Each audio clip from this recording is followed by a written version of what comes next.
Yeah, I don't know. I don't like the WNBA just because it's not good. Hello guys, welcome back. We've got to talk about this situation, and it's centered around when Caitlin Clark comes back to the team and what that moment is actually going to look like, not just on the court, but everything surrounding it off the court as well.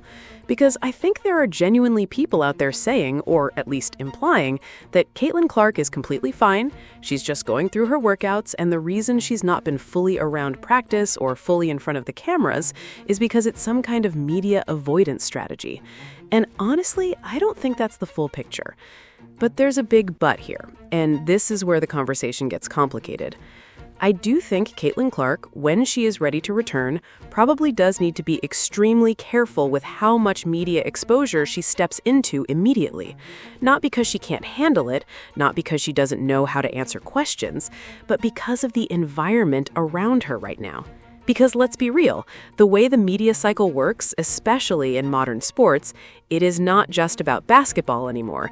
It becomes about narratives, tension, controversy, and online reaction all wrapped into one non-stop storm. And Caitlin Clark, whether people like it or not, sits right in the middle of that spotlight. Now, some people are going to say, well, she should just face the media, answer everything head on, and move on. And in a perfect world, sure, that sounds clean, that sounds simple. But we are not in a perfect world, and we are definitely not in a calm media environment. Because what ends up happening is that Caitlin Clark isn't just being asked basketball questions. She ends up being placed in positions where she is expected to respond to everything from fan behavior to league controversies to broader social issues that have nothing to do with her actual job on the court. And I think that is where things become unfair, because you are talking about a 22, 23, 24-year-old player, someone who is still early in their professional career, being asked questions that are way bigger than basketball. And no matter how well she answers, it gets turned into something else online. Now, from a human standpoint, you don't want that for anybody. You don't want that for Caitlin Clark. You don't want that for Alyssa Thomas. You don't want that for Myisha Hines-Allen. You don't want that for anyone in the Indiana Fever system or the WNBA as a whole. Because let's also be clear, online toxicity is not selective. It spreads everywhere. And once it starts, it doesn't stay contained. That's why I understand the concern that the media environment around Caitlin Clark has to be handled very carefully. If I'm the Indiana Fever, I'm thinking very strategically about how her first media appearance back actually looks. Because they do have some level of control here. Not total control, but they control access, timing, and the framing of early media interactions. And that first question matters more than people realize.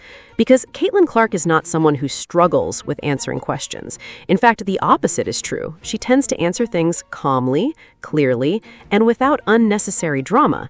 But the problem is not her answer. The problem is the framing of the question.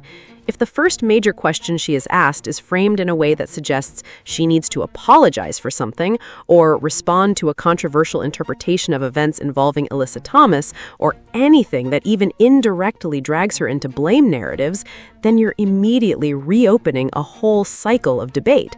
And that's where things spiral again. Because once a narrative forms online, it doesn't matter what the original intent was. It becomes something bigger. People take clips, they take quotes, they twist context. And suddenly, Caitlin Clark is not just talking about basketball anymore. She's being pulled into debates that have nothing to do with her actual performance on the court. And that is not fair to her. And it's not fair to the Indiana Fever either, because this team has real basketball goals and real expectations. Now, we also have to acknowledge what happened in the background with the Alyssa Thomas situation, because that context is still sitting there in the public conversation. There were incidents on the floor that fans and analysts have heavily debated, including contact situations that led to suspensions and disciplinary action. Whether people agree or disagree with the severity of those decisions, the fact is the league already reviewed it and made its ruling. But what matters now is how all of that gets talked about moving forward, especially when Caitlin Clark re-enters the media spotlight. Because the worst-case scenario is not just criticism. The worst-case scenario is framing Caitlin Clark as the central villain in a situation that is already highly emotional and heavily debated across fan bases. And that is where things get dangerous for everyone involved. Because once that framing takes hold, it doesn't just affect Caitlin Clark. It affects the entire Indiana Fever roster, the coaching staff led by Stephanie White, and even players like Myisha Hines-Allen, who have already been mentioned in broader discussions around team tension and league narratives. And I want to be clear here, this is not about saying one side is completely right or completely wrong. That's not how this works. These situations are complicated, emotional, and often misunderstood from the outside. But the media handling of it is everything. Even Stephanie White, in her public comments, was clearly trying to balance multiple perspectives. She addressed certain aspects of sportsmanship and respect, but at the same time, fans interpreted parts of that conversation very differently depending on where they already stood emotionally. That's the problem with these situations. Nobody hears the full message anymore. They hear fragments, and those fragments become arguments. And now, Caitlin Clark is stepping back into that environment after time away due to injury and recovery. So naturally, the attention is going to spike again the moment she returns. And that's exactly why the Indiana Fever have to be extremely careful. Because this is not just about protecting a player from questions, it's about controlling the environment so she is forced into a position where whatever she says becomes weaponized in online debates. And let's be honest, no matter what Caitlin Clark says in those situations, the answer is probably going to be consistent. She's going to emphasize respect, she's going to say she doesn't support online hate, she's going to try to keep things centered on basketball. And that's the correct approach. But the problem is not her answer. The problem is the framing of the question. We've already seen how fast narratives can escalate in this league. We've seen how quickly social media reactions can turn into full-blown storylines that overshadow actual games.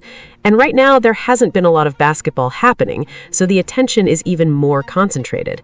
So when Caitlin Clark comes back, it's not just a return to basketball. It's a return to a very loud, very emotional, very divided media environment. And that is why some people are saying she should avoid media altogether at first. Not permanently, not completely, but strategically in the beginning. Controlled environments, controlled questions, controlled messaging. Because once the first wave of questions is handled properly, then things can stabilize. But if it's handled poorly, it creates another cycle that no one really benefits from. Not Caitlin Clark, not the Indiana Fever, not Alyssa Thomas, not Myisha Hines-Allen, not the league, and there's also this broader concern that has been floating around from different media voices, including people like Emmanuel Acho and others who have commented on the league's direction and its biggest storylines. Whether you agree with those takes or not, they reflect how intense the spotlight has become around the situation. Because at the end of the day, this is not just a basketball conversation anymore in the public eye.